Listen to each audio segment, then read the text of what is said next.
Lightning McQueen and the stormy road race. Lightning McQueen was excited. Today was the big race in Thunder Valley, but dark clouds gathered above the track. The wind howled and the rain started pouring. But Lightning wasn't afraid.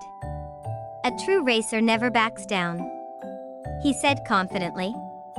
The race began with roaring engines. The track was slippery, cars were spinning, but Lightning stayed focused. He drifted around corners, dodged puddles, and sped through the storm. Suddenly, Jackson Storm took the lead. Lightning grinned. "Let's show them the old school way."